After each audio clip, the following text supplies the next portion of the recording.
So returning back to the fundamental principle, the existence of these economic profits suggests there's some type of market inefficiency. So our job as strategic analysts, our task is to identify ways in which these market inefficiencies arise and how firms might be able to capitalize on them to gain these economic profits that we're interested in. Now, an obvious question would be, well, are markets perfectly competitive? Is that what we observe in practice? Well, the facts are, and this is good for business, is that in fact markets aren't perfectly competitive, that there are often various inefficiencies that allow for firms to profit in the economic profit terms. If we just look at the facts, average industry returns vary across industries, even controlling for risk. What this basically means is some industries are simply more profitable than others, not surprising. Interestingly, returns among companies with industries vary even more. So in other words, even within an industry, we see even greater variance than we see across industries. And then finally, returns for individual companies vary over time. We talked about Kodak last session. Kodak, a highly profitable firm for many, many years, now with a technological shift, finding themselves going bankrupt. And the chart you see on this slide is a very stylized representation of three different industries here. You see the density here, the distribution of the companies within those industries and the returns on the x-axis.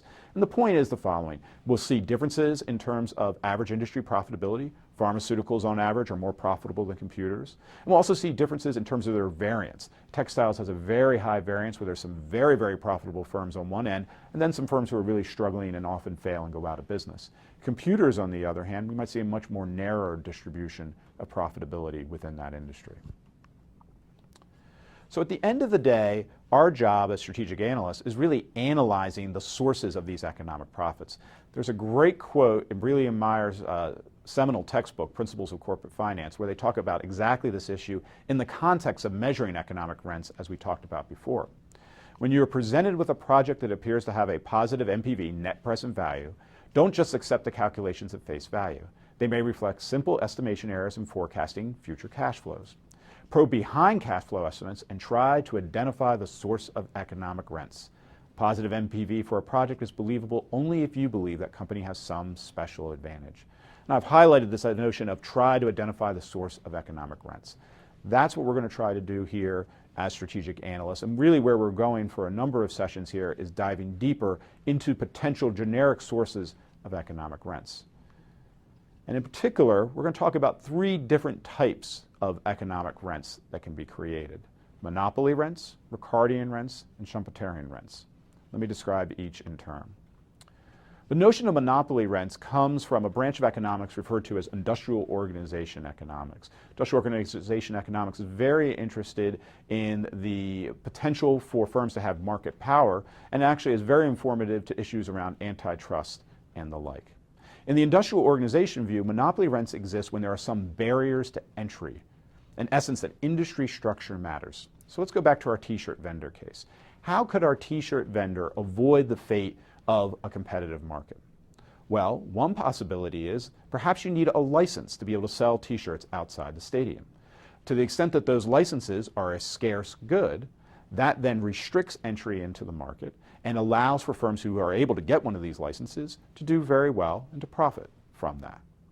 So the ability to stop that entry and to stop that shift out of the supply curve will allow firms who are within the industry to profit from playing there in terms of economic profits. The second perspective we'll talk about are what are sometimes referred to as Ricardian rents, after Ricardo, a famous economist from the 19th century. What David Ricardo and others have talked about is the notion that there might be barriers to imitation. In the strategy literature, we refer to this as the resource-based view. Unlike structural barriers that prevent entry, the idea here is that while there might be entry into the industry, there are things that prevent companies from copying one another. So let's go back to our t-shirt vendor case here. In the t-shirt vendor case, perhaps you have some type of copyright or some type of trademark on the design on your t-shirt that prevents others from copying you. So that while others might enter the industry and start selling t-shirts, they can't sell exactly the same t-shirt as you. And as a result, you can continue to do very well despite the fact that entry is occurring. This is in essence this idea of competitive advantage that we talked about in last session, being able to do things better than those within your industry segment. Geographically, you see it represented here in terms of a cost advantage. Imagine two firms, firm 1 and firm 2, that simply have different cost structures. For the same level of price, we might find one firm just barely profitable, if not profitable at all, whereas another might find their cost structure lower, in this case firm number 1, and be able to profit still from selling despite the fact that others are struggling within the market. So the essence of the resource-based view here is that once again there are barriers to imitation, and that firm capabilities and firm structure really matter here in terms of achieving these economic rents. A third perspective we'll talk about a little later is what is sometimes referred to as Schumpeterian rents, after Joseph Schumpeter, an Austrian economist who was a professor at Harvard for many years. And Schumpeter is probably most famous for coining the phrase, the gales of creative destruction. This is what's sometimes referred to in the strategy literature as the dynamic capabilities view of strategy or economic rents. This is a recognition that markets are dynamic, that innovation matters. What you see illustrated here is the idea that technologies evolve, that over time technologies are replaced as new technologies come along that are better and replace those technologies. And you see these different stages over time within industry segments. If you take our t-shirt vendor case, it may very well be that you come up with a novel design, you have no protection on it, there's no way to prevent others from copying you, but because you're the first to market, you have at least a brief window in which you can achieve these economic rents before others copy you. Perhaps you have an innate ability to do these types of designs, and so while everybody copies your design in the next time, the next game, you come out with yet another new design that's even better, that attracts even more customers. And it's kind of this idea of constantly staying ahead of the masses here as they imitate you and copy you that allows you to get the economic rents that we're interested in. Some might point to Apple as a company who's been very good about this in recent years, of coming out with new products and new product classifications that are constantly ahead of those imitating what they introduced to the market perhaps a few months or a few years before. So let me end with a couple of lessons here that I want you to take away. If there's only one thing you remember from this series of lectures, it is the fundamental principle. In perfectly competitive markets, no firm realizes economic profits. This is a critical principle for business strategy and something that I find that is sometimes missed in the popular business press. We get so enamored with markets and demand that we forget about competition. Going back to my pets.com example, it wasn't that there wasn't a market demand for online pet supplies. There most definitely was.